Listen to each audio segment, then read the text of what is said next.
안녕하세요, 성형공감 채널 성공입니다. 요즘 많은 분들이 건강을 위해서 영양제라든지 건강 보조제를 드시고 있는데요. 하지만 성형 수술을 할 때 건강 보조제나 영양제를 드시는 점들이 문제가 될 수도 있습니다.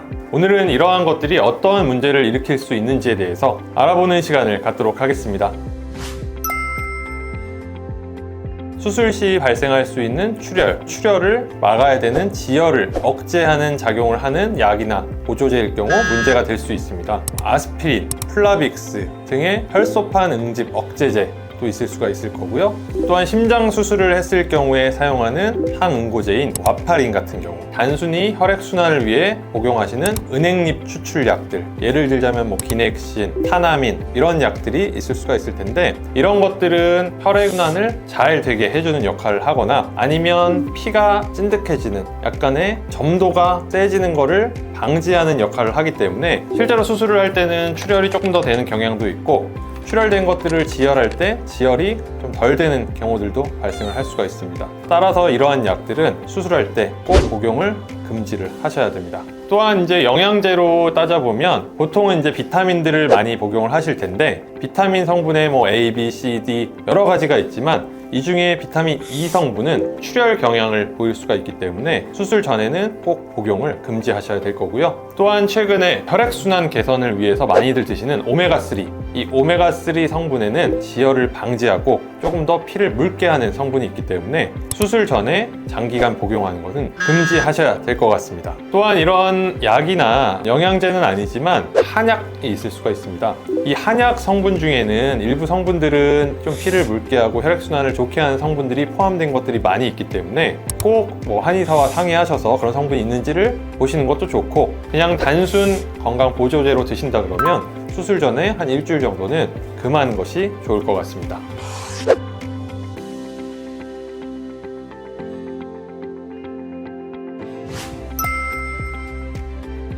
만약에 지병이 있으시다 그러면 몸의 컨디션이나 몸에 악영향을 안 드시면 끼칠 수가 있기 때문에 모든 지병에 있는 약은 드시는 게 원칙일 거고, 그 중에서 이제 출혈이 일어날 수 있는 약들만 조금 복용을 삼가하셔야 될 텐데, 저희가 이제 설명을 드릴 때 약들이 이제 여러 가지가 있으면 요 약은 복용을 안 하시는 게 좋겠습니다, 꼭 안 하셔야 됩니다라고 설명을 드리면, 환자분들 중에는 귀찮으니까 그 기간 일주일 정도에는 그냥 모든 약을 안 드셔버리는 분들이 있는데, 이럴 경우에 몸 컨디션에 이제 영향이 없으면 상관이 없지만, 보통 나이가 있으신 분들이 많이 드시는 혈압약, 당뇨약 이런 약들까지 안 드시게 되면 실제적으로 수술에도 영향을 미칠 수가 있습니다. 예를 들어서 고혈압이신데 혈압약을 안 드시고 오면 혈압이 일순간에 높아지기 때문에 수술할 때 출혈이 더 될 거고 지혈도 덜 될 거고요. 당뇨약을 드시지 않아서 일시적으로 당 수치가 올라가게 되면, 당이 올라갔을 때는 말초 혈액 성분들이 막히는 경향이 있기 때문에 수술의 염증에도 연관이 있을 거고, 실제로 상처가 치유되는 것도 지연되기 때문에 이런 약들은 골라서 복용을 반드시 하고 오셔야 됩니다.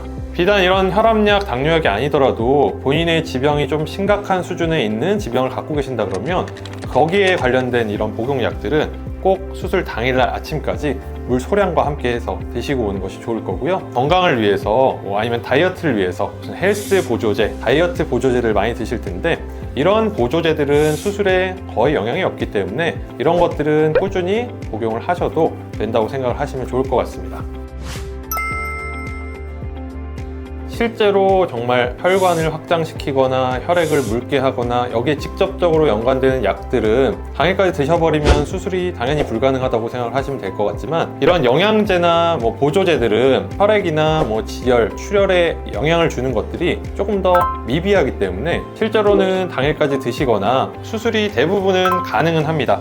다만 이럴 경우에는 좀 출혈이 더 되기 때문에 멍이나 붓기가 더 오래 갈 수 있고, 결과가 나오는 데까지 붓기가 빠지거나 이런 기간도 좀 늘어날 수 있으니까 삼가하시는 게 좋을 것 같고요. 수술 중에서도 출혈이 절대 있으면 안 되는 이런 보형물이 들어가는 수술이라든지 아니면 중력을 받아서 수술 부위에 피가 고일 수 있는 수술, 특히 눈이라 그러면 뭐 하안검 수술이 될 거고, 얼굴에 있어서는 안면 거상 수술, 이런 수술들은 출혈이 있으면 굉장히 좋지가 않기 때문에 이러한 경우에는 보조제조차도 꼭 드시면 안 된다고 생각을 하시면 될 것 같고요. 다만 좀 수술 중에 좀 간단한 뭐 매몰법이라든지 지방 이식이라든지 이런 수술들은 보조제나 영양제 같은 것들을 꼭 까먹고 드셨어도 수술이 대부분 가능은 합니다. 다만 붓기나 멍이 조금 더 드실 수 있다는 거, 이런 불리한 점이 있다는 걸 알고 계시면 좋을 것 같습니다.